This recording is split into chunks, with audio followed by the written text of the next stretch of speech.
There is a theory that possibly one has to be open to it, receptive to it, and want to acknowledge it. Carroll Baker once said Karl Malden had bad breath and no personality. That insult made it into magazines, and he never forgot it. But before that, something happened on the baby doll set that changed everything between them. She treated him like he didn't exist. She made him feel worthless.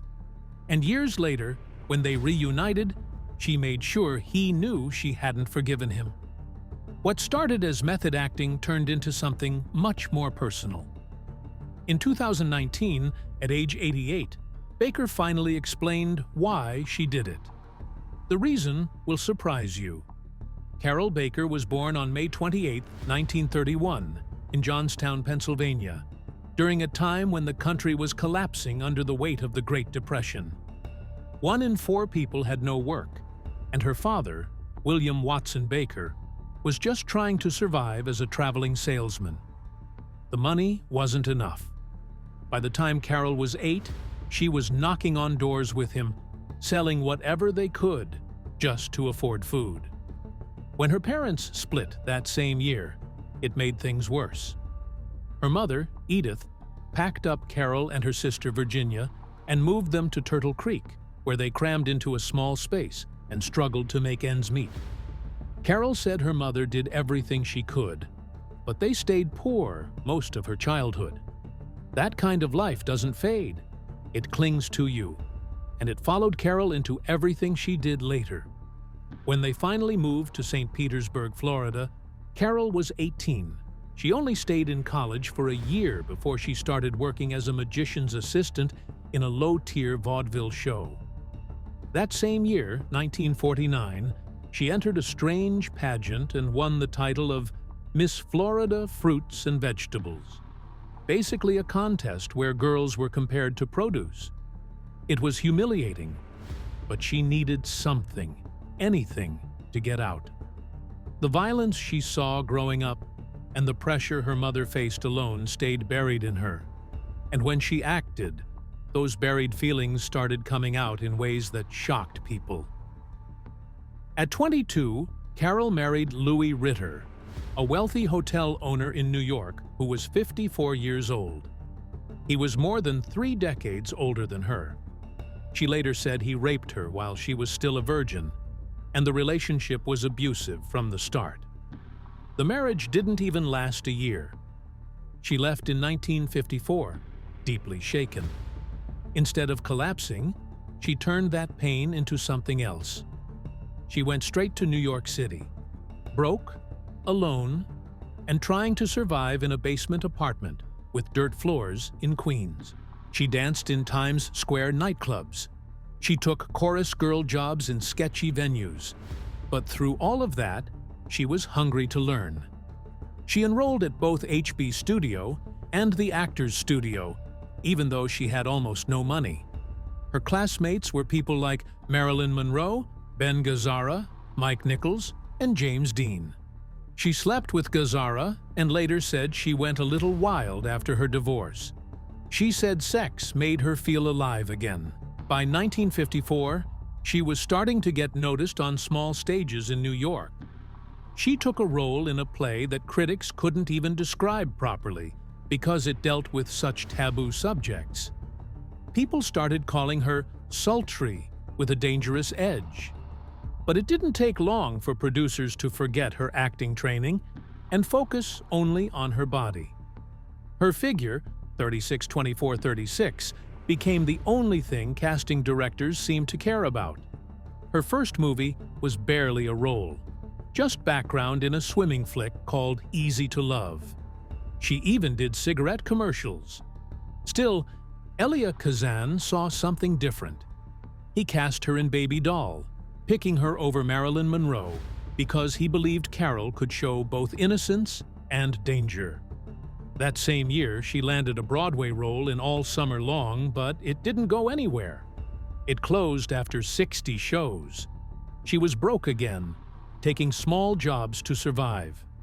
But her performance had caught the attention of insiders, and she got into Lee Strasberg's studio. one of the most respected places for serious acting. There, she pushed boundaries. In one workshop, she even performed a nude scene not meant for public viewing. The gossip papers found out anyway, and overnight, she was branded a sex symbol. That label would stick to her longer than she wanted. The attention gave her buzz, but it also gave her anxiety. She felt like people were watching the wrong things. Then came her breakout moment. In 1955, she performed live on CBS's Studio One, playing a drug-addicted jazz singer. The role was intense.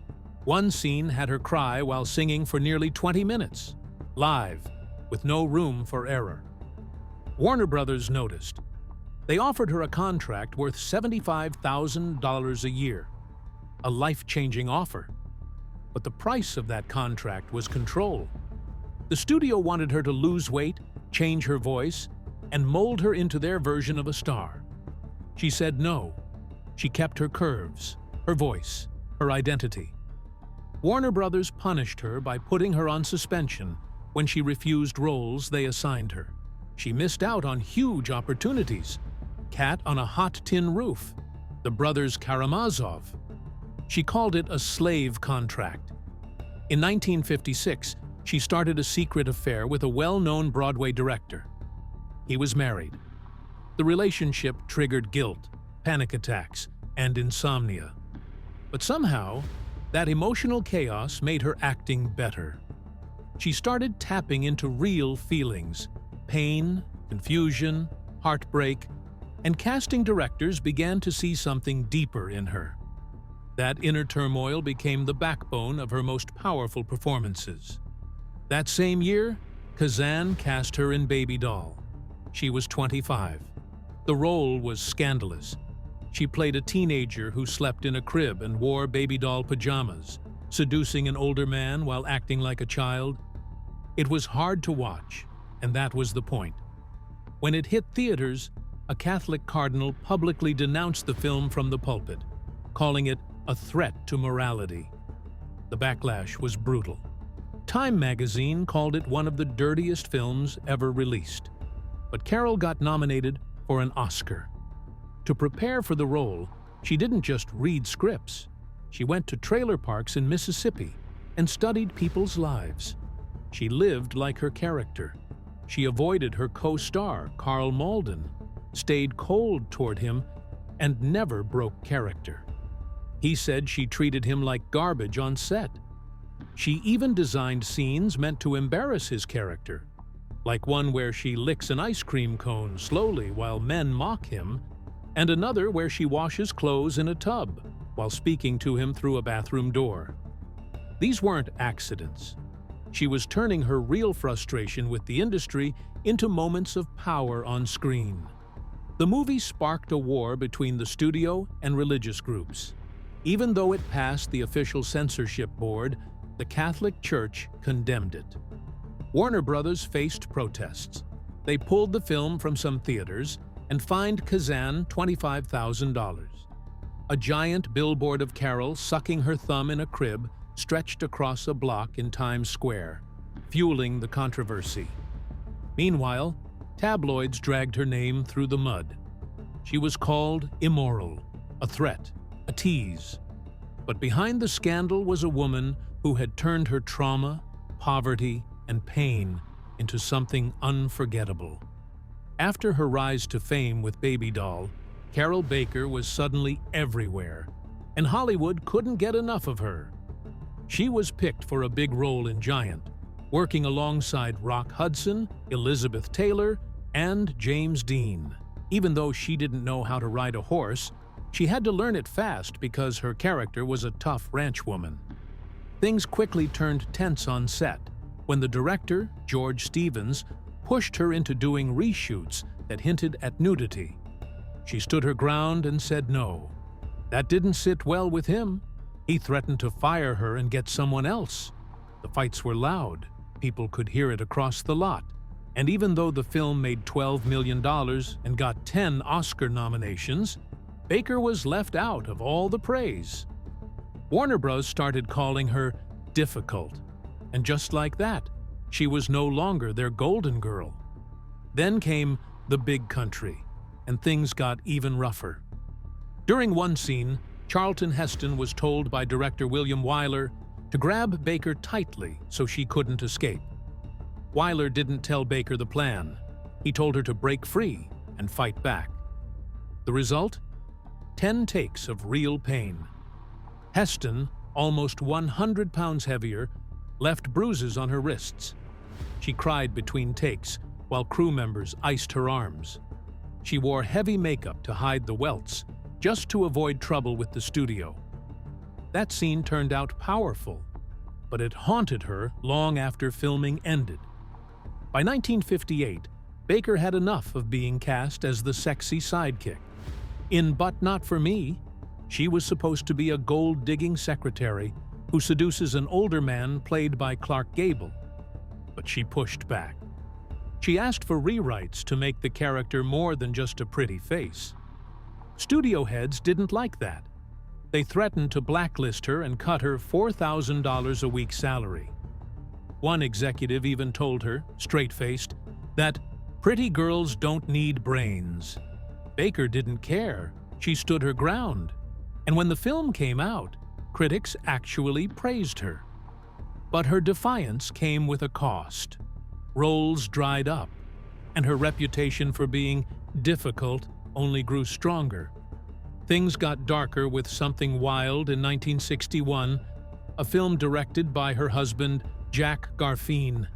She played a college student who gets assaulted. The opening scene was so brutal, it sent her into therapy during filming. Garfien, chasing realism, told her to dig into her real-life traumas to play the role. She lost 15 pounds over 12 weeks, shaken by memories she thought were buried. Some scenes brought up things from her past she had never spoken about. The emotional toll was so high she had to pause her career for psychiatric help. Critics saw her performance as brave and raw, but it also cemented her as a tragic figure in Hollywood, someone who kept getting cast in roles full of pain and darkness. Her personal life wasn't any better. She had married Garfien in 1955, back when they were both struggling artists. But after Baby Doll, her star rose fast, and his didn't. The jealousy ate at him. He went to her fittings. He read her scripts. He demanded control over every kiss she gave on screen. They had 2 kids, but his paranoia only got worse, especially when she started earning $100,000 per movie. During Something Wild, his direction turned abusive. He yelled at her on set, in front of the crew. Their marriage ended in 1969 after a messy 14-month divorce. In court, Baker accused him of emotional abuse and said he had cost her $500,000 by blocking job offers. Even though she had been the one paying most of the bills, she was still forced to pay him alimony. In 1960, she starred in Bridge to the Sun, a love story between a white woman and a Japanese man. Censors hated it.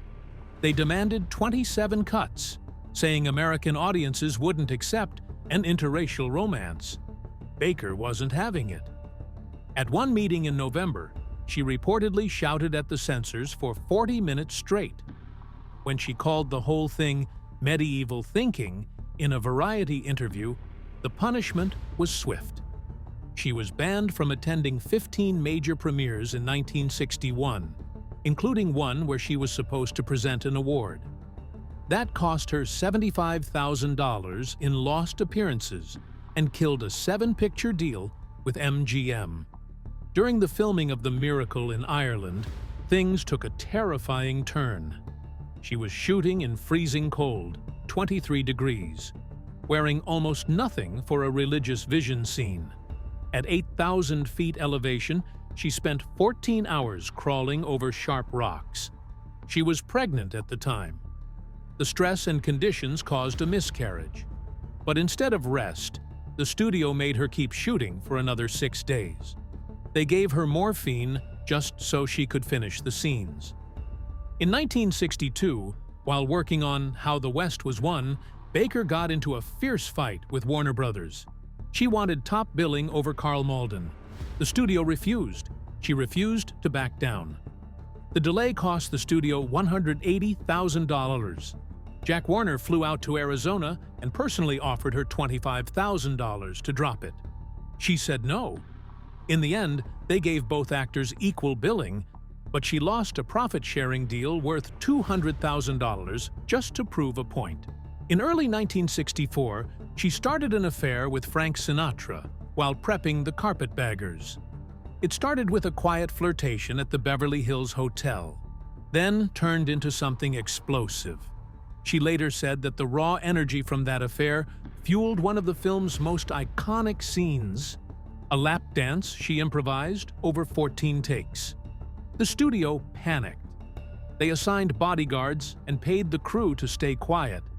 It all ended when Sinatra's wife showed up at the Chateau Marmont and punched Baker so hard she needed 7 stitches on her lip.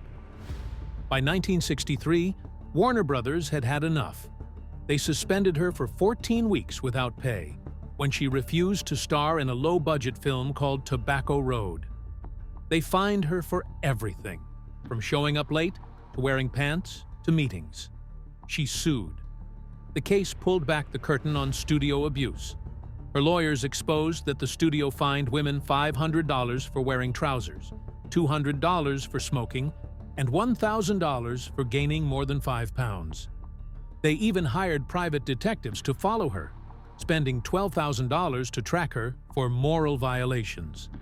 After 18 months of courtroom fights, she won a $175,000 settlement and walked away from her contract. In 1965, Carroll Baker took on a role that seemed to seal her fate in Hollywood, playing an ex-prostitute and con artist in a film simply titled Sylvia. It was one of her last big American films before everything fell apart. The movie was originally being shaped around Paul Newman, but when producers realized Baker had become a sex symbol, they rewrote it for her. The production was a mess. Director David Miller was swapped out halfway for Gordon Douglas, and the entire tone of the film leaned into Baker's damaged woman image, rather than giving her a real chance to show her acting range. George Maharis co-starred, fresh off quitting Route 66 due to illness, but the story was less about acting and more about exploiting Baker's tabloid appeal. She was again forced into a character built around trauma and seduction, not skill. Behind the scenes, her problems were growing faster than anyone outside Hollywood knew. Her relationship with producer Joseph E. Levine, who had once championed her, became poisonous.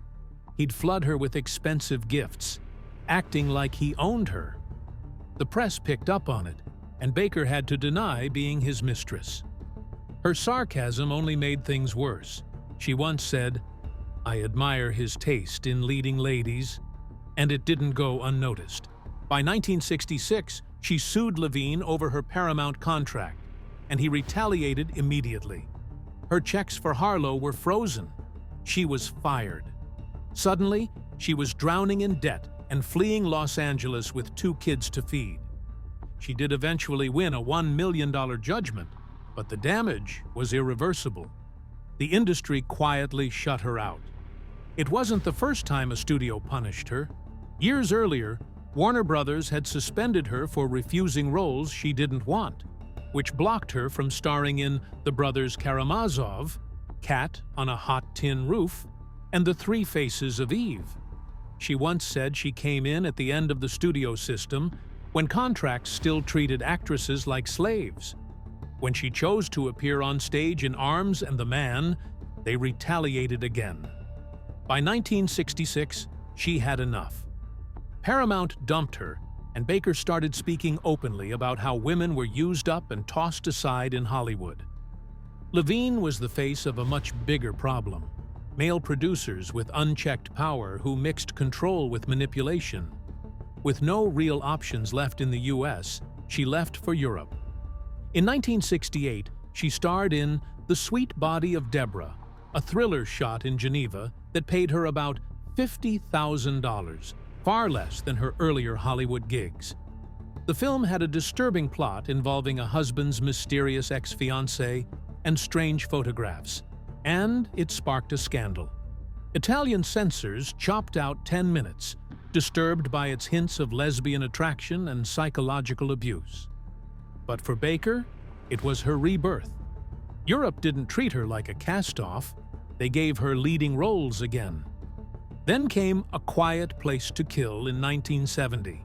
She played a race car driver plotting to kill her ex-husband with a spear gun on a yacht. She had trained hard with archery gear for weeks, but on set, something went terribly wrong. The weapon misfired. The arrow barely missed Jean Sorel's eye by 2 inches.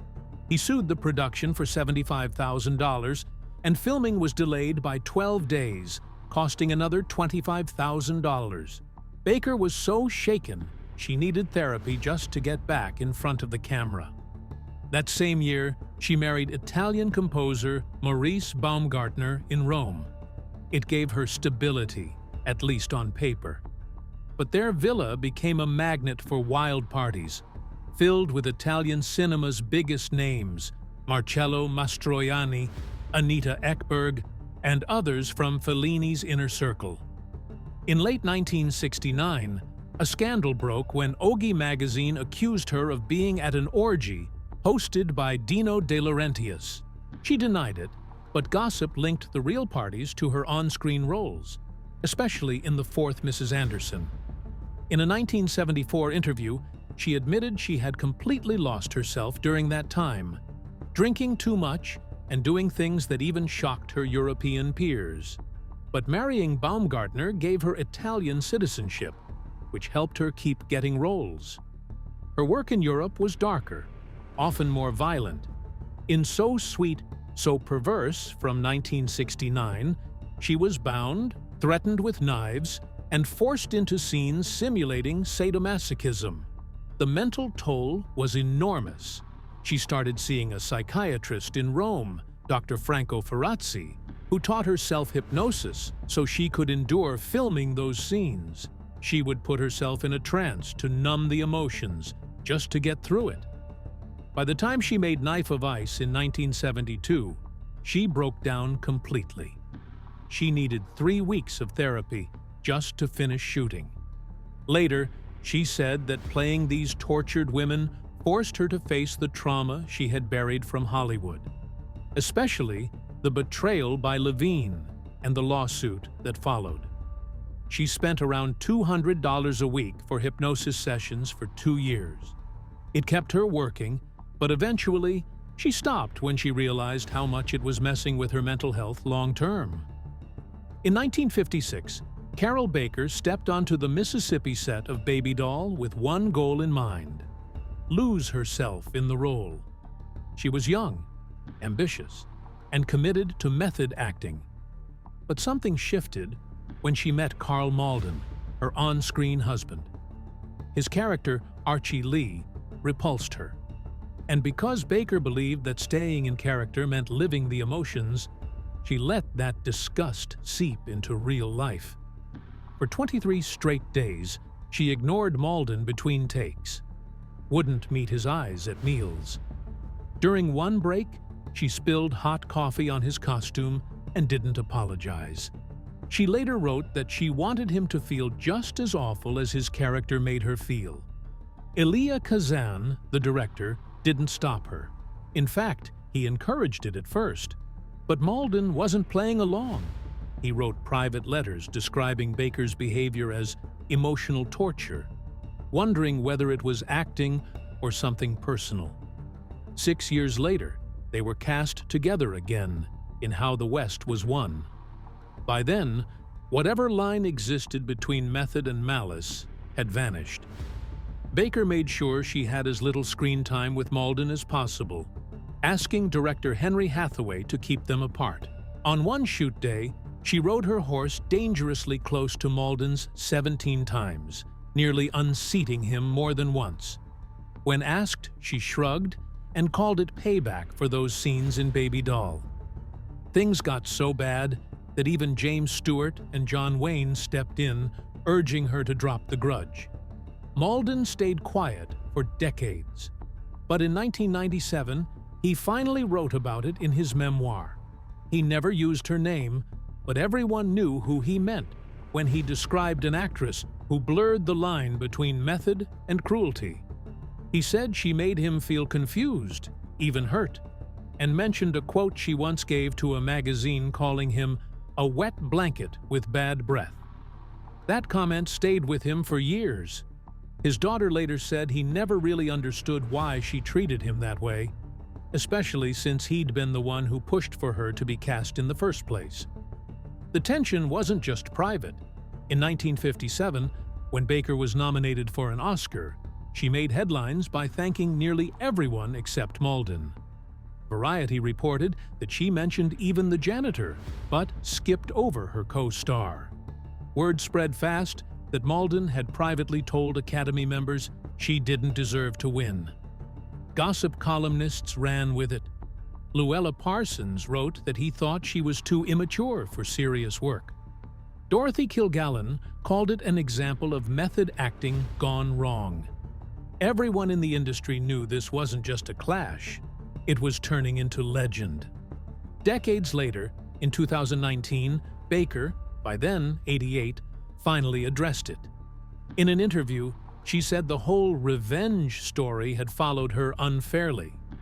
She claimed it wasn't really about Malden at all.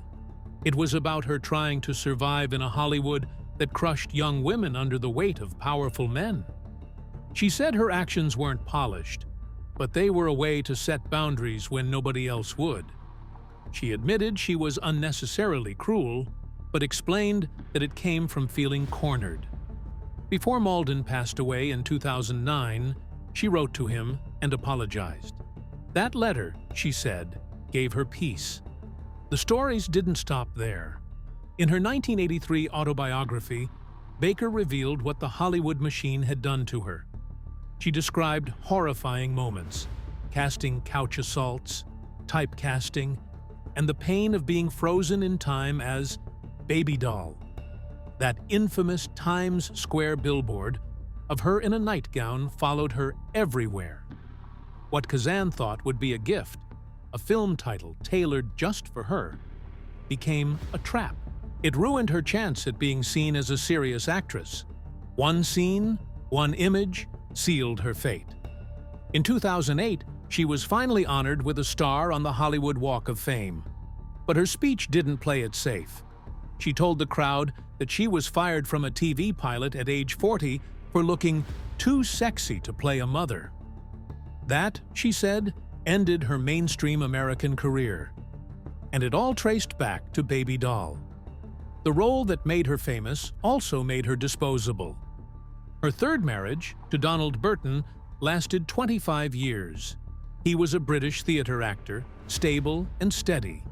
And with him, she finally found some peace. But even that chapter had its secrets. In later interviews, Baker revealed she had experimented with women during her years in Europe, something she never talked about in the prime of her career. Those years of confusion and curiosity shaped her image in ways Hollywood didn't know how to handle. But Burton never judged. He embraced her complexity, even helping raise her daughter Blanche from an earlier marriage.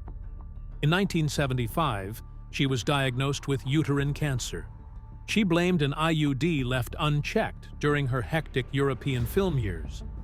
American doctors wanted to treat her in public hospitals. She refused. She feared her medical records would end up in tabloids. So she went to Switzerland, spending years in quiet recovery, far from the spotlight. That illness ended her career as a film star, but it began her second act as a writer. When the Laux Me Too movement gained steam in 2020, Baker, now in her 90s, stepped forward.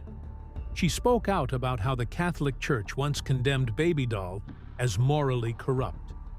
The language, she said, was no different from what survivors hear today, blaming women for the violence done to them. She called herself a proto-feminist, someone who paid the price long before there was a name for it. She began mentoring young actresses and working with groups documenting Hollywood's history of abuse, using her own story as a warning and a weapon. Younger stars have quietly acknowledged her influence. Scholars draw connections between Baker and actresses like Margot Robbie, both of them playing provocative roles that challenged the industry's moral standards. Baker's raw, fearless choices in the 1950s opened space for women to be more than just ornaments, even if the world punished her for it. Today, film schools re-examine Baby Doll not just as a scandal, but as subversion. They see how her character manipulated the men around her, how she weaponized innocence, and how she slipped power into every scene. The film that once shocked audiences is now studied as an early act of feminist rebellion. Carroll Baker never asked for that label, but in the end, she earned it.